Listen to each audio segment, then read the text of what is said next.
انسان میں جو ایک جنسی طلب ہے، اس میں جو ایک شہوت کا مادہ ہے، انسان نے خام خواہ اپنے اوپر قدغنیں عائد کر لی ہیں، اور صحیح اور غلط اور جائز اور ناجائز، ماں بیٹی بیوی میں خام خواہ کی ایک تفریق ہے جو انسان نے قائم کر لی ہے۔ یہ تمام تفریقیں غیر فطری، اس لیے کہ حیوانات میں ہم یہ دیکھتے ہیں کہ ایسی کوئی تفریق موجود نہیں، بلکہ یہ کہ جیسے پیاس لگے کسی انسان کو تو پانی جہاں سے مل جائے، یا یہ کہ اگر بھوک لگتی ہے تو جہاں سے بھی اس کی انسان تشفی کر لے، اسی طور سے یہ بھی ہے کہ انسان کی طبعی خواہش ہے جیسے وہ ابھرے ویسے ہی اس کو جس طور سے بھی موقع ملے اس کی تسکین حاصل کر لینی چاہیے۔ یہ دو اصل میں فلسفیانہ نقطہ نظر، اور جیسا کہ میں نے عرض کیا خاص طور پر ادب کے میدان سے، لٹریچر کے میدان سے، خاص طور پر افسانوی انداز میں، ناولوں کے انداز میں، ڈراموں کے انداز میں یہ فکر پھیلایا گیا۔ یہ فکر ہے کہ جس نے مغرب کی تہذیب کا جو یہ سماجی عنصر ہے اسے واقعتاً یہ ہے کہ ایک سنڈاس بنا کر رکھ دیا ہے۔ جیسا کہ میں نے عرض کیا کہ ویسے تو پورے یورپ میں اور اسی کا عکس ہے اس وقت پوری دنیا میں اس تہذیب کے اثرات موجود ہیں، لیکن یہ کہ درجات ہیں، تو درجے کے اعتبار سے دیکھا جائے تو غالباً برطانیہ کا معاشرہ اور اس کے ساتھ یہ اسکینڈینیوین کنٹریز جو ہیں یہ اس معاملے میں اس وقت پوری نوع انسانی کے امام شمار کیے جا سکتے ہیں۔ مجھے چونکہ امریکہ بھی جانے کا اتفاق ہوتا رہتا ہے تو میں نے یہ محسوس کیا کہ امریکی معاشرہ ابھی اس اعتبار سے بہت پیچھے، یورپ کو اس میں پیش قدمی کا اور امامت کا شرف حاصل ہو چکا ہے، اور خاص طور پر یورپ میں بھی یہ تین ممالک جو ہے یہ بہت آگے نکل گئے، چنانچہ شرم اور حیا نام کی کسی شے کا کوئی وجود وہاں نہیں، عصمت و عفت کا کوئی تصور موجود۔ معلوم ہوتا ہے کہ یہ چیزیں انسان کی لغت کی میں سے خارج ہو چکی ہیں، اس کے سوچ کے دائرے سے باہر ہو چکی ہیں، اور اسی کا سب سے بڑا مظہر یہ ہے کہ آپ کو معلوم ہوگا کہ برطانیہ میں بھی یہ قانون منظور ہو چکا ہے اور اسکینڈینیوین کنٹریز میں بھی کہ دو مردوں کی شادی بھی ہو سکتی ہے، دو مرد لیگلی قانونی طور پر شوہر اور بیوی کی حیثیت سے رہ سکتے ہیں، قانون انہیں تسلیم کرے گا یہ شوہر ہے اور یہ بیوی۔ اب اس درجے پرورشن، اس درجے فطرت انسانی کا مسخ ہو جانا، یہ چیز کے جو ناقابل قیاس ہے، لیکن یہ کہ بالفعل دنیا کے اندر یہ موجود ہے۔ اور پچھلے دنوں جب مجھے اتفاق ہوا جانے کا سویڈن، تو وہاں معلوم ہوا کہ ایک پاکستانی بھی ہے، ایک سرحد کے رہنے والے صاحب جنہوں نے کہ ایک لڑکے سے وہاں شادی کی ہوئی ہے اور قانونی اعتبار سے وہ میاں اور بیوی کی حیثیت سے وہاں مسلم طور پر زندگی گزار رہے ہیں۔ یہ جو معاملہ ہے مجھے زیادہ صدمہ جس بات کا ہوا وہ اس پہلو سے کہ اس معاشرے کی جو اچیومنٹس ہیں، جو انہوں نے خوبیاں حاصل کی، ہمارا معاشرہ جو ہے ان کے بارے میں تو سوچنے کو بھی تیار نہیں۔ مثلاً یہ کہ سیاسی سطح پر مساوات، معاشی کفالت کا اصول کہ کوئی شخص وہاں بھوکا نہیں رہ سکتا، ہر شخص کی گویا کہ کفالت جو ہے وہ ریاست کے ذمہ ہے۔ وہ باتیں جو اسلام نے دی تھی، جو حضرت عمر فاروق رضی اللہ تعالیٰ عنہ کے قول منسوب ہے کہ اگر دجلہ و فرات کے کنارے کوئی کتا بھی بھوکا پیاسا مر گیا تو عمر قیامت کے دن ذمہ دار ہوگا۔ یہ نقشہ واقعہ ہے، تسلیم کرنا پڑتا ہے کہ ان لوگوں نے اس چیز کو آج کی دنیا میں بالفعل حاصل کر کے دکھایا۔ سماجی مساوات کا یہ عالم کہ اگر کوئی فائنینس منسٹر، اسے بھی اگر اپنا چیک کیش کرانا ہے تو وہ بھی بینک میں اسی طرح لائن میں لگتا ہے جیسے کوئی عام شہری لگتا ہے۔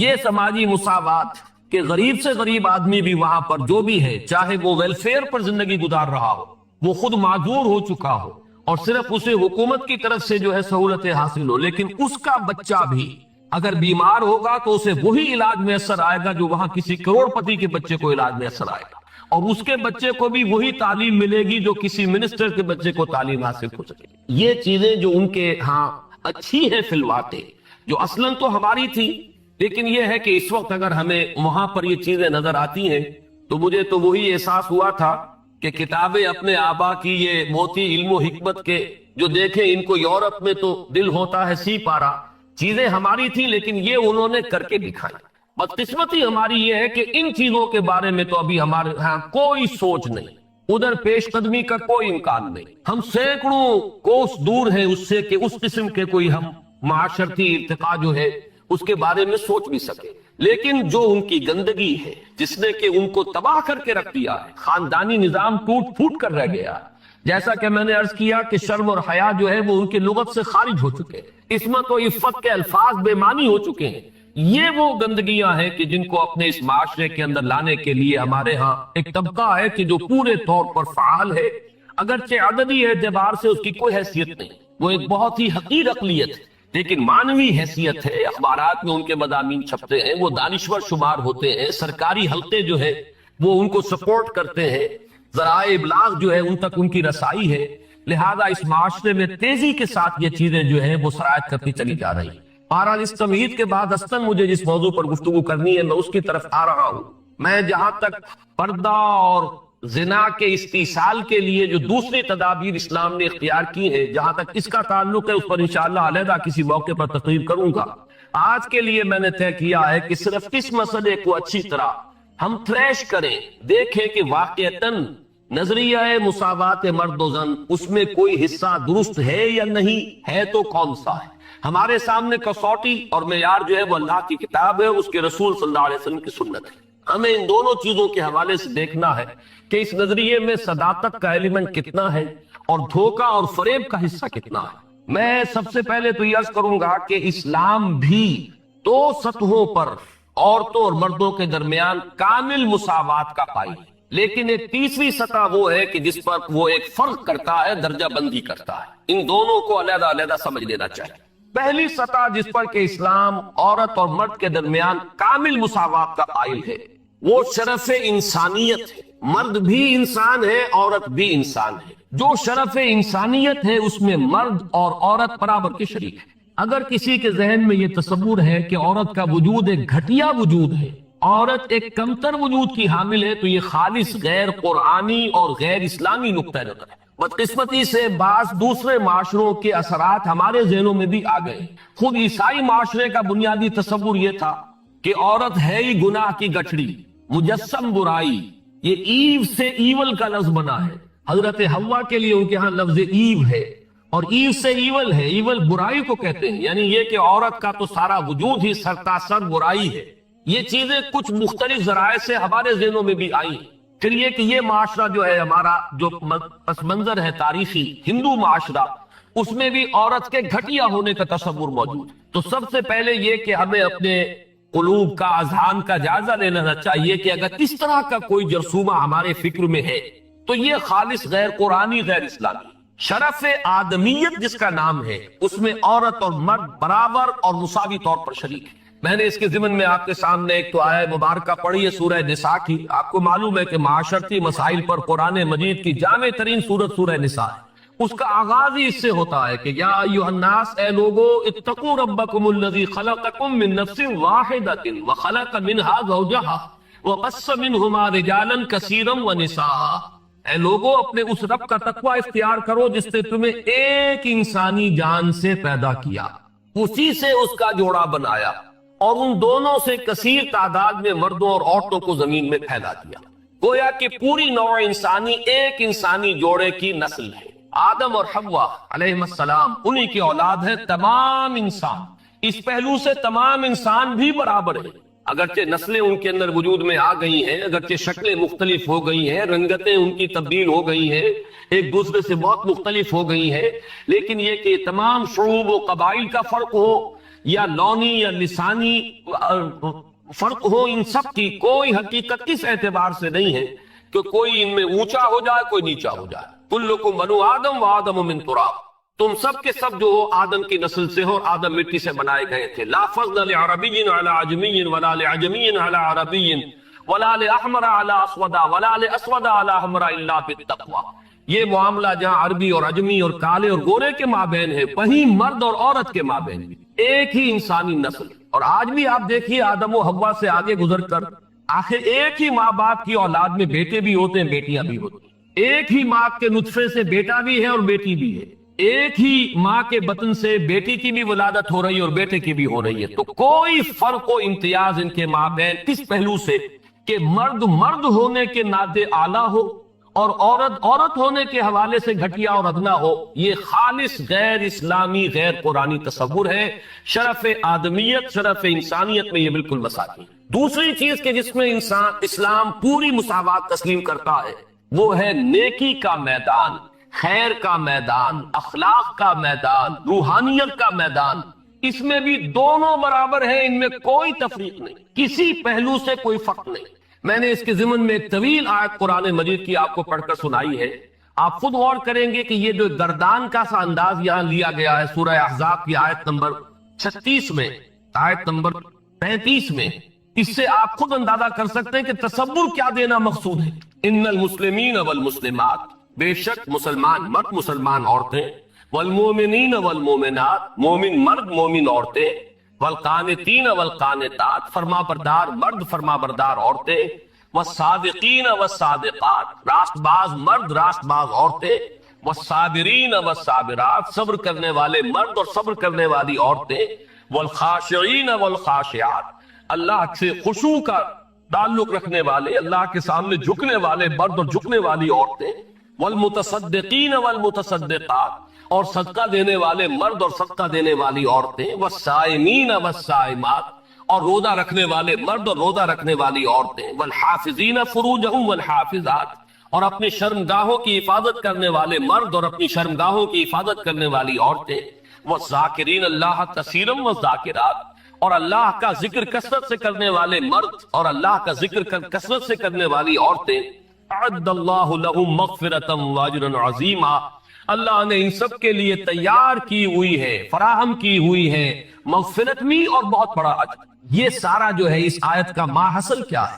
یہ تمام وہ اوصاف ہے کہ جو مطلوب ہے، یہ محاسن ہے، یہ بھلائیاں ہیں، یہ نیکیاں ہیں، یہ اعلیٰ اقدار ہے جو اسلام چاہتا ہے کہ انسانوں کے اندر پروان چڑھے، اور اس آیت کا انداز بتا رہا ہے کہ اس میں کوئی فرق و تفاوت نہیں، کسی کے لیے کوئی معاملہ نہیں ہے کہ عورتوں کے لیے یہاں جو ہے داخلہ ممنوع ہے یا عورتیں اس مقام تک رسائی حاصل نہیں کر سکتی، بلکہ یہ کہ نیکیوں میں۔ بزار اور ترمذی میں حضرت عبداللہ ابن مسعود سے نبی صلی اللہ علیہ وسلم یہ ارشاد نقل ہوا ہے، ان المرأۃ عورۃ، عورت چھپا کر رکھنے کی چیز ہے، ان المرأۃ عورۃ فاذا خرجت، جب وہ گھر سے نکلتی ہے، استشرفت شیطان، اب شیطان جو ہے اس کو طاق میں رکھتا، واقرب ما تکون بروحۃ ربہا وہی فی قعر بیتہا، وہ اپنے رب کی رحمت سے قریب ترین ہوتی ہے جبکہ اپنے گھر کے بھی کسی اندرونی حصے۔ اسی لیے فرمایا مردوں کے لیے مسجد میں نماز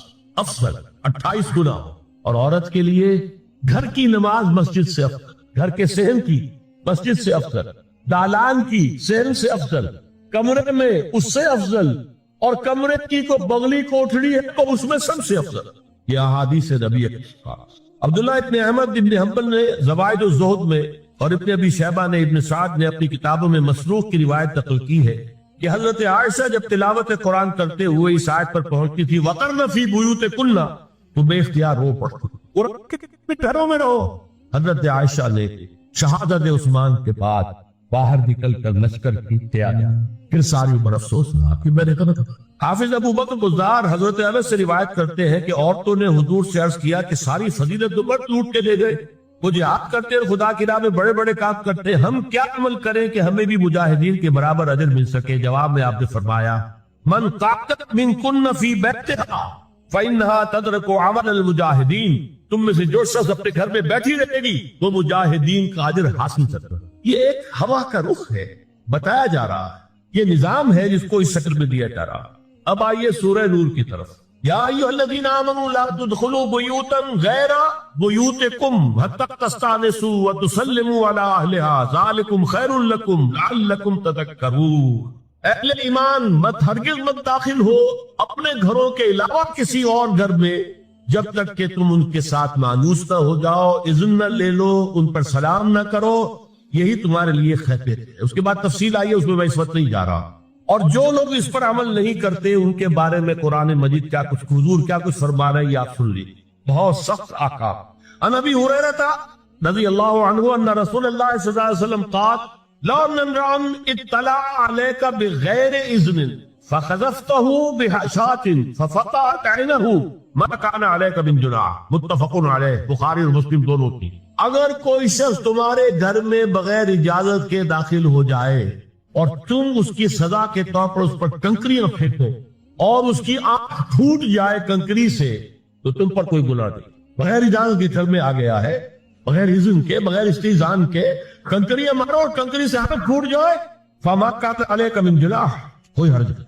اب آ رہی ہے اصل آیت، قل للمؤمنین یغضوا من ابصارهم ویحفظوا فروجهم ذلك ازکی لهم ان اللہ خبیر ما یصنعون وقل للمؤمنات یغضضن من ابصارهن ویحفظن فروجهن ولا یبدین زینتهن الا ما ظهر منها وَلْيَضْرِبْنَ بِخُمُرِهِنَّ عَلَى جُيُوبِهِنَّ وَلَا يُبْدِينَ زِينَتَهُنَّ إِلَّا لِبُعُولَتِهِنَّ أَوْ آبَائِهِنَّ أَوْ آبَاءِ بُعُولَتِهِنَّ أَوْ أَبْنَائِهِنَّ أَوْ أَبْنَاءِ بُعُولَتِهِنَّ أَوْ إِخْوَانِهِنَّ أَوْ بَنِي إِخْوَانِهِنَّ أَوْ بَنِي أَخَوَاتِهِنَّ أَوْ نِسَائِهِنَّ أَوْ مَا مَلَكَتْ أَيْمَانُهُنَّ أَوِ التَّابِعِينَ غَيْرِ أُولِي الْإِرْبَةِ مِنَ الرِّجَالِ أَوِ الطَّفْلِ الَّذِينَ لَا يَظْهَرُونَ عَلَى عَوْرَاتِ النِّسَاءِ وَلَا يَضْرِبْنَ بِأَرْجُلِهِنَّ لِيُعْلَمَ مَا يُخْفِينَ مِنْ زِينَتِهِنَّ وَتُوبُوا إِلَى اللَّهِ جَمِيعًا أَيُّهَا الْمُؤْمِنُونَ لَعَلَّكُمْ تُفْلِحُونَ۔ یہ لمبی آیت۔ اہل ایمان، اے نبی کہہ دیجئے مجھ اہل ایمان مردوں سے اپنی نگاہیں نیچی رکھا کریں اور اپنی شرمگاہوں کی حفاظت، یہی ان کے لیے زیادہ پاکیزہ عمل ہے۔ ان اللہ خبیر بما یصنعون، اور جو کچھ وہ کر رہے ہیں اللہ اس سے واقف۔ وَقُلْ لِلْمُؤْمِنَاتِ یغضضن مِنْ أَبْصَارِهِنَّ، اور مومن عورتوں سے بھی کہہ دیجئے کہ وہ اپنی نگاہیں جو ہے نیچی رکھا کریں، وَيَحْفَظْنَ فُرُوجَهُنَّ، اپنی شرمگاہوں کی حفاظت کریں، وَلَا يُبْدِينَ زِينَتَهُنَّ إِلَّا مَا ظَهَرَ مِنْهَا، اور اپنی زینت کو ظاہر نہ کیا کرے سوائے اس کے کہ جو بالکل ظاہر ہو جائے۔ قُلْ لِلْمُؤْمِنِينَ يَغُضُّوا مِنْ أَبْصَارِهِمْ وَيَحْفَظُوا فُرُوجَهُمْ ذَلِكَ أَزْكَىٰ لَهُمْ ان اللہ خبیر بما یصنعون۔ نوٹ کر لیجئے کہ یہ اب کہاں ہو رہا ہے؟ گھر میں داخلے کے بعد، گھر میں داخلہ اجازت سے، اور داخلہ ہوگا صرف محرموں کا، گھر کے اندر جو ہے وہ نامحرم تو نہیں آئے گا۔ یہ میں آگے بیان کر رہا ہوں۔ وَقُلْ لِلْمُؤْمِنَاتِ يَغْضُضْنَ مِنْ أَبْصَارِهِنَّ وَيَحْفَظْنَ مِنْ فُرُوجِهِنَّ، اور کہہ دیجئے مومن عورتوں سے بھی کہ وہ بھی اپنی نگاہیں جھکا کر رکھیں اور اپنی شرمگاہوں کی حفاظت کریں۔ وَلَا يُبْدِينَ زِينَتَهُنَّ إِلَّا مَا ظَهَرَ مِنْهَا، محرموں سے پردہ کیا ہے؟ محرموں سے اس کا نام ستر ہے، عورت کا پورا جسم ستر ہے سوائے چہرے کی ٹکیا اور یہ ہاتھ اور یہ پاؤں، بس۔ کیا مطلب ہے؟ بھائی بھی نہیں دیکھ سکتا بہن کے جسم کا کوئی اور حصہ، باپ بھی نہیں دیکھ سکتا بیٹی کے جسم کا کوئی حصہ، یہ ستر ہے، ستر محرموں سے پردہ ہے۔ وَلْيَضْرِبْنَ بِخُمُرِهِنَّ عَلَى جُيُوبِهِنَّ، یہ بھی گھر کے اندر کی بات ہو رہی ہے، چونکہ میں پہلے بتا چکا ہوں جلباب ہوتا تھا جب گھر سے باہر نکلتی تھی عورت تو وہ اپنی چادر لپیٹتی تھی اپنے کے چہرہ نہیں ڈھانپتی تھی، صرف چہرے کا حکم دیا گیا اس کے ضمن میں۔ وہ سورہ احزاب کی آیت ہے، وہ رہ گئی، میں بیان کر دوں گا۔ اور خمار وہ پردی ہوتی تھی جو گھر میں اوڑھتی تھی، گھر میں ظاہر بات ہے کہ جلباب تو نہیں لیا جا سکتا، آخر گھر کا کام کاج کرتا ہے، ہلکی سی اوڑھتی وہ گھر میں، لیکن فرمایا وَلْيَضْرِبْنَ بِخُمُرِهِنَّ عَلَى جُيُوبِهِنَّ، اور انہیں چاہیے کہ اپنی اوڑھیوں کے، بکل اوڑھنیوں کے اپنے سینوں کے اوپر، گریبانوں کے اوپر بھی مار لیا کریں۔ اب اس کے بعد فرمایا وَلَا يُبْدِينَ زِينَتَهُنَّ إِلَّا لِبُعُولَتِهِنَّ، اب یہاں یہ زینت کا لفظ آ رہا ہے چہرے کے، اور چہرے ہی میں کچھ سنگھار بھی ہوتا۔ اب ان کے لیے کہا گیا کہ چہرے کی زینت اور چہرے کے اوپر اگر کوئی بناؤ سنگھار ہے، زیور ہے، اس کی زینت نہ ظاہر کریں، مگر اب یہ یہاں تفصیلی آئی ہے جو محرم ہیں ان کی تفصیل، تو فرمایا کن اس کے سامنے ظاہر کر سکتی ہے؟ الا لبعولتہن، سب سے بڑھ کر تو شوہر، اور ابائہن، اور یہ آپ نے باپ، اچھا باپوں میں نوٹ کی دی، باپ حقیقی ہو، اخیافی ہو، اللاتی ہو یا رضعی ہو، یہ چاروں قسم کے باپ اس میں شامل ہیں۔ جس عورت نے دودھ پلایا تھا اس کا شوہر بھی باپ ہے، اور آباء بعولتہن، اپنے شوہروں کے باپ، یا ابنائہن، ان کے اپنے بیٹے، بیٹوں میں بھی آئیں گے چاروں، اللہ کی، اخیافی، عینی اور رضائی، او ابناء بعولتہن، اور اپنے شوہروں کے بیٹے، ہو سکتا ہے شوہروں کی اور بیویاں کی ہو تو ان کے بیٹے بھی، جو ستیلے بیٹے ہیں وہ بھی محرم، ان سے کسی شکل میں کبھی شادی نہیں ہوتی، او اخوانہن، یا ان کے بھائی، او ابنائہن، یا اپنے بیٹے، او ابناء بعولتہن، یا اپنے شوہروں کے بیٹے، او اخوانہن، یا اپنے بھائی، او بنی اخوانہن، یا اپنے بھائیوں کے بیٹے، او بنی اخواتہن، اپنا بھتیجا، شوہر کا بھتیجا نہیں، اپنا بھتیجا محرم ہے، اپنا بھانجا محرم ہے، شوہر کا بھانجا محرم نہیں ہے، او نسائہن، یا ان کی عورتیں، اپنی عورتیں، جان پہچان کی عورت، او ما ملکت ایمانہن، یا جو ان کے داہنے ہاتھوں کی ملکیت، باندیاں، غلام۔ اس میں عرض کر چکا ہوں کہ اس میں کافی اختلافات ہیں۔ یہ بھی ہے کہ اس سے مراد صرف بالیہ ہے، غلام مرد ہے، یہ بھی ہے کہ مرکوی ہے، اور یہ بھی ہے کہ مرد جب تک کہ وہ بالی ہو. لیکن میں اس بحث میں یہاں نہیں جانا چاہتا، یہ بالفقہ کی بحث ہو جائے. اب التقعین غیر اولی الارباح، کچھ ایسے لوگ بھی ہوتے ہیں، کوئی کسی کے گھر میں کوئی اندھا آدمی رہ رہا ہے یا کوئی اور کسی وجہ سے کوئی مریض ہے، اسے آپ نے پناہ دے رکھی ہے، انہیں عورتوں سے کچھ سلوکات نہیں. اب الطفل الذین لم یظہروا علی عورات النساء، یا وہ بچے کہ جن پر ابھی عورتوں کے پوشیدہ حالات واضح ہی نہیں ہے، پتہ ہی نہیں ہے انہیں، ابھی انہیں جنس کا کوئی احساس ہی نہیں ہے. یہ ہے فہرست جو دی گئی ہے کہ جن کے سامنے عورت کھلے چہرے کے ساتھ اور اپنی جو اضافی زینت بھی ہو، کوئی زیور وغیرہ یا کوئی بھی سرما وغیرہ ڈالا ہوا ہے یا کوئی سرخی کو لگائی ہے معقولی سی، اس کے ساتھ آ سکتی ہے. اور یہ وہ رشتے ہیں کہ جن سے کسی حالت میں بھی نکاح دیں. آگے سنیے، وَلَا يَضْرِبْنَ بِأَرْجُلِهِنَّ لِيُعْلَمَ مَا يُخْفِينَ مِنْ زِينَتِهِنَّ، اور چلتے ہوئے اپنے پاؤں زور سے نہ مارے کہ ان کی زینت ظاہر ہو جائے. اگر کوئی پازیب پہنی ہوئی ہے، کوئی جنو وغیرہ ہے، تو اب اگر پاؤں مار کر چلے گی تو خراب سا ذہن جائے گا بیٹھے ہوئے کا کہ تو خاتون جا رہے. یہاں تک اس کے علاوہ یہ بھی ہے، تعطر کے بارے میں فرمایا ہے کہ اگر عطر لگا کر کوئی عورت گھر سے نکلی ہے، اذا استعارت المرأة فمرت على القوم ليجدوا ريحها فهي كذا وكذا قال قولا شديدا. اس ابو داؤد کی روایت حضور نے فرمایا جب کوئی عورت عطر لگا کر خوشبو لگا کر نکلتی ہے کہ لوگ اس کی خوشبو سونگیں یا اس کو اوپر مطلع ہو جائیں تو ایسی ہے ایسی ہے. بہت سخت الفاظ حضور نے استعمال کیے کہ جس کو راوی نے نقل دی. عورت کے لیے خوشبو، عورت کی آواز کا پردہ ہے.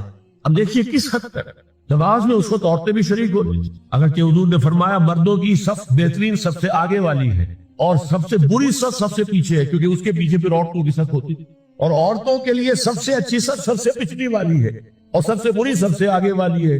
سب سے آگے والوں کے سامنے پھر برق ہوتے تھے، ان کی پشت ہوتی. تو اسی طریقے سے اگر غلطی کی ہے تو مرد جو ہے کہے گا سبحان اللہ، امام سے غلطی ہو گئی ہے، مرد کیا کہے گا؟ سبحان اللہ. عورت کیا کرے گی؟ اپنے ایک ہاتھ کے پشت پر اپنا ہاتھ مارے گی، اپنی باتیں نکال لی. آواز کا پردہ، چھونے کا پردہ یہاں تک ہے کہ حضور نے کبھی کسی عورت سے ہاتھ نہیں ملایا، اور آپ جب بیعت بھی لیتے تھے تو بس زبانی الفاظ کہلوائے اور کہا ٹھیک ہے بیعت ہو گئی. یا ایک کپڑا پکڑا، اس کا ایک سرا اپنے ہاتھ میں دوسرا سرا خاتون کے ہاتھ، یا ایک کشت کے اندر پانی بھرا، اس پہ ایک طرف اس نے انگلی ڈال لی اور ایک طرف حضور کی. لیکن مسافت لا اسافر النساء، ایک دفعہ ہوا بھی کہ بعض خواتین نے جب بیعت کی ہے تو پھر انہوں نے ہاتھ آگے بڑھایا مسافر کے لیے. حضور نے فرمایا انی لا اسافر النساء، میں عورتوں سے مسافرہ نہیں کرتا. یا ایھا النبی قل لازواجک وبناتک ونساء المؤمنین یدنین علیہن من جلابیبہن ذلک ادنی ان یعرفن فلا یؤذین وکان اللہ غفورا رحیما. اے نبی صلی اللہ علیہ وسلم کہہ دیجئے اپنی بیٹیوں سے اور اپنی بیویوں سے اور مسلمانوں کی خواتین سے. اب دیکھیے یہ سورہ احزاب ہی میں ہو رہا ہے. شروع میں یا نساء نبی سے بات ڈلی، استیزان بھی صرف نبی کے گھر میں داخل نہ ہو اس کے بغیر. آگے چل کر سورہ احزاب ہی میں عام بھی کر دیا، قل لازواجک وبناتک ونساء المؤمنین، کہہ دیجئے اپنی بیویوں سے، اپنی بیٹیوں سے اور اہل ایمان کی خواتین سے، یدنین علیہن من جلابیبہن، کہ وہ اپنے چہروں کے اوپر اپنی جلباب کو لٹکا لیا کرے، چہرہ چھپتا ہے. اب اس کی تفسیر میں چاہتا ہوں کہ آپ کو جو مختلف مفسرین نے کی ہے وہ آپ کے سامنے میں رکھتا. حضرت عبداللہ ابن عباس نے اس آیت کی جو وضاحت فرمائی ہے اسے حافظ ابن کثیر نے اپنی تفسیر میں اس طرح نقل کیا ہے. اللہ نے مسلمان عورتوں کو حکم دیا ہے کہ جب وہ کسی کام کے لیے گھروں سے نکلے تو اپنی چادروں کے پلو اوپر سے ڈال کر اپنا منہ چھپا لے اور صرف ایک آنکھ کھلی رکھے. دونوں آنکھیں بھی غلط ہے اور سن لیجیے. ابن جریر اور ابن منذر کی روایت ہے کہ محمد بن سیرین یہ تابعی ہیں نے حضرت عبیدہ السلمانی یہ صحابی ہیں سے اس آیت کا مطلب پوچھا. انہوں نے جواب میں کچھ کہنے کی بجائے اپنی چادر کو اس طرح اوڑھا کہ پورا سر اور پیشانی اور پورا منہ ڈھانک کر صرف ایک آنکھ کھلی رکھی.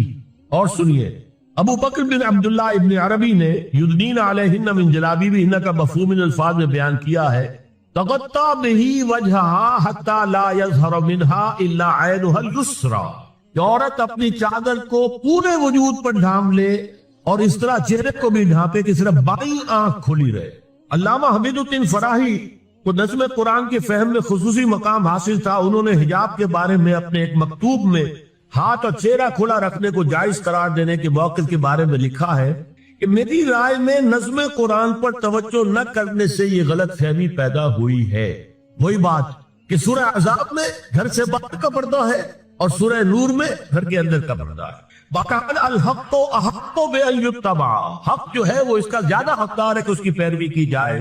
میں اس مسئلے پر مطمئن ہوں اور میرے نزدیک اجنبی سے پورا پردہ کرنا واجب ہے، اور قرآن نے یہی حجاب واجب کیا ہے جو شرفاء میں مروج ہے، بلکہ اس سے بھی قدر زائد۔ مولانا فراہی کا یہ مکتوب پانامہ حیات نو بلیری گنج انڈیا کے اکتوبر سن 92 کی شمارے میں شائع ہوا۔ یہ ہے علماء کی رائے۔ حضرت ام سلمہ اور حضرت میمونہ نبی صلی اللہ علیہ وسلم کے پاس بیٹھی تھی، اتنے میں حضرت ابن ام مکتوم آ گئے۔ نبی صلی اللہ علیہ وسلم نے ان دونوں سے فرمایا احتجبا منہ، ان سے پردہ کرو۔ ازواج نے عرض کیا یا رسول اللہ الیس اعمی لا یبصرنا ولا یعرفنا، حضور کیا یہ اندھے نہیں ہے؟ یہ نہ ہمیں دیکھ رہے ہیں نہ ہمیں پہچانتے ہیں۔ فرمایا افعمغایان انتما، کیا تم دونوں بھی اندھی ہو؟ الا تبصران ہی، کیا تم نہیں دیکھ رہی ہو؟ حضرت ام سلمہ تصریح کرتی ہیں ذالک بعد ان امر بالحجاب، یہ جب حجاب کا حکم آ گیا تھا تب حضور نے پھر یہ حکم، اس کی وجہ کیا تھا؟ حضرت عبداللہ ابن مکتوم کا گھر میں آنا جانا تھا، تو اگرچہ اندھے ہیں لیکن یہ کہ یہ بار بار کا آنا جانا اس سے فتنے کا ایک دروازہ کھل سکتا، اس دروازے کو بند کر دیا گیا۔ حضرت عائشہ کے پاس ایک نابینا آیا تو انہوں نے اسے پردہ کیا، کہا گیا کہ آپ اس سے پردہ کیوں کرتی ہیں، یہ تو آپ کو نہیں دیکھ سکتا۔ جواب میں حضرت ام المومنین نے فرمایا لیکنی انظر الیہ، میں تو اسے دیکھ رہی ہوں نا، اور مرد کو دیکھے۔ البتہ یہ کہ عام حالات کے آپ بازار میں چل رہے ہیں، عورت جا رہی ہے، کوئی وقت اور باہر نکلنا پڑا ہے، تو اس حالت میں اگر وہ مرد کو دیکھتی ہے تو اس میں در حقیقت وہ فتنہ نہیں ہے کہ جو گھر میں آنے جانے والے۔